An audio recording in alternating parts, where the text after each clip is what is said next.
Hello YouTube.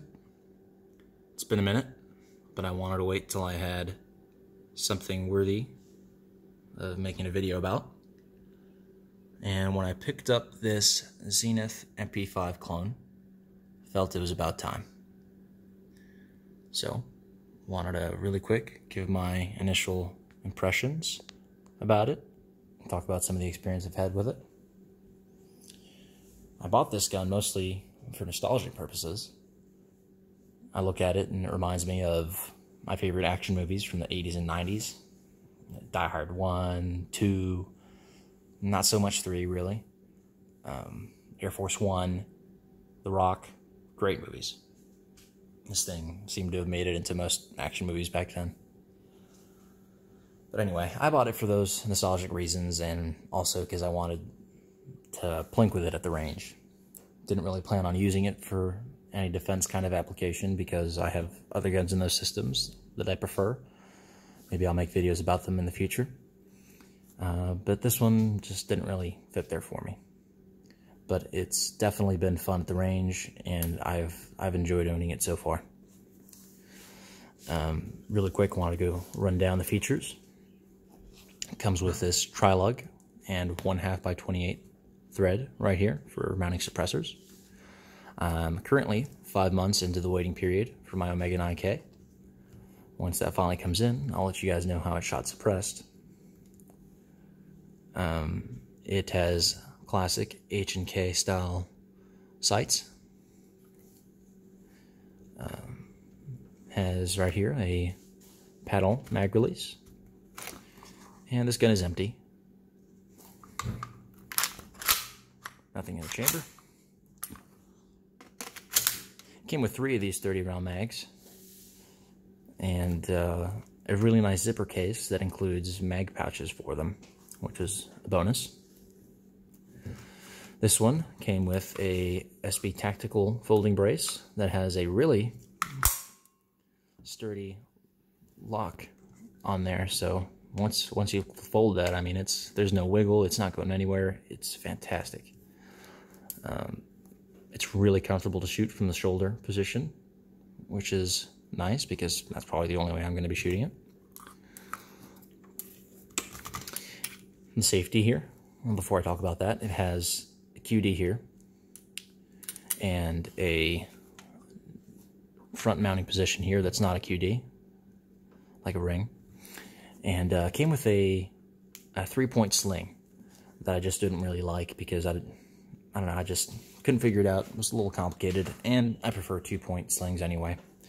So I'll probably buy a Vickers for this at some point. But moving on, the safety right here, very positive, but kind of hard to reach unless you have long fingers, or you put enough practice behind it. That'll overcome most things usually. The mag release that I talked about earlier is a paddle, and there's a button on this side as well that's hard to get to, but it works if you can. The trigger is pretty good for a factory gun. I haven't had any issues with it. You know, I like mine. I'm not a super good judge of weight, but if I had to guess, I'd say maybe 5.5, 6 pounds on this. The wall is right there. Right there. And it breaks right after that. And reset is right there, brings it right back out to where it started. And it's very positive and tactile as well. Audibles, well. What else to say about this? It comes with a really nice zippered case. Cleaning kit, the sling I mentioned, that pick rail that you can mount to the top here for adding optics, the manual, which is really nice, and probably something else I'm forgetting.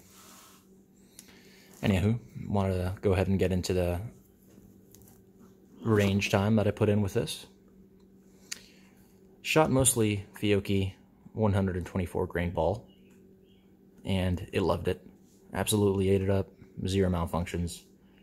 Maybe shot 300 rounds of this stuff, and it was a real pleasure to shoot.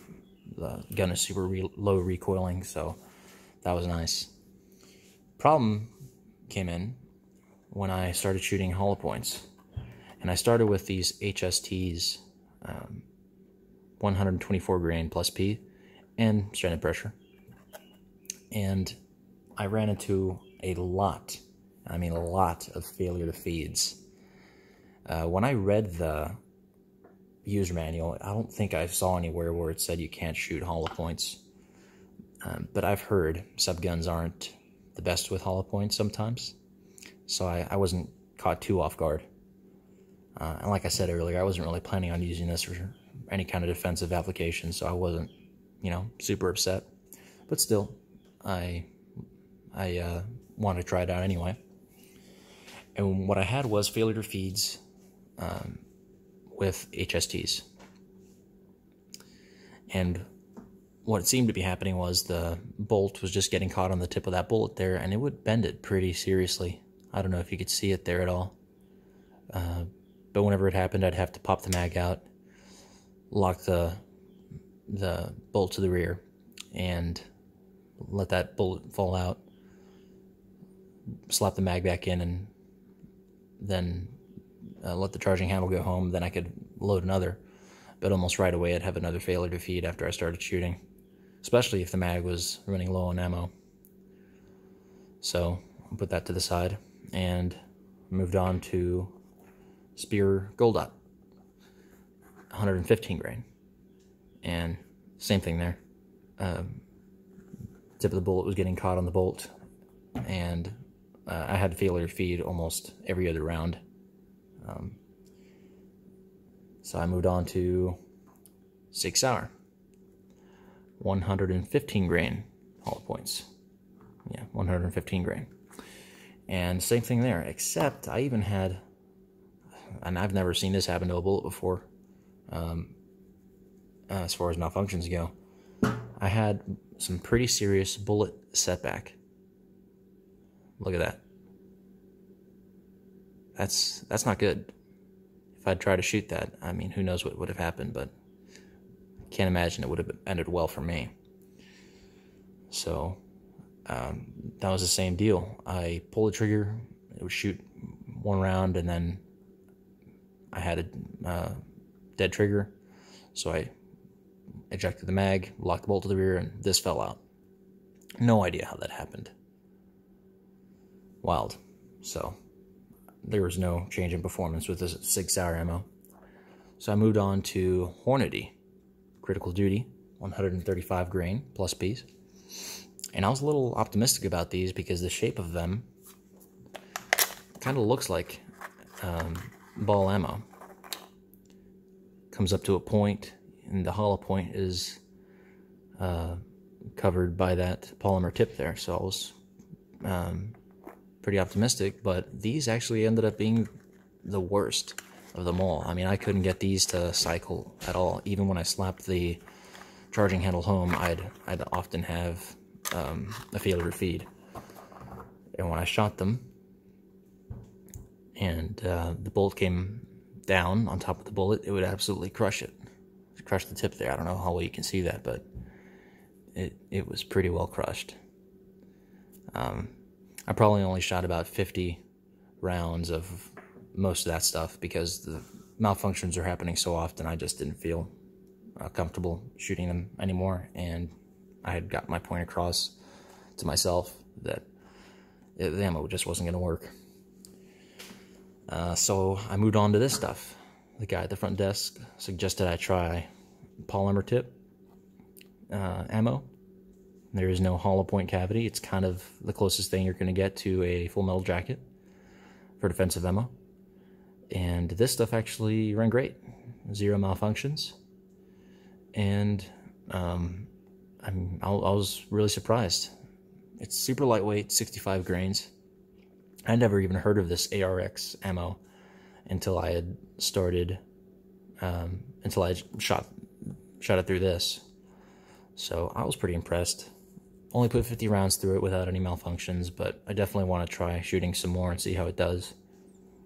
Definitely want to try some other brands too. I think Lee High Defense, they were called, used to make ammo similar to that, where there's no hollow point, but it's defensive technology. So try and find some of those to shoot through it.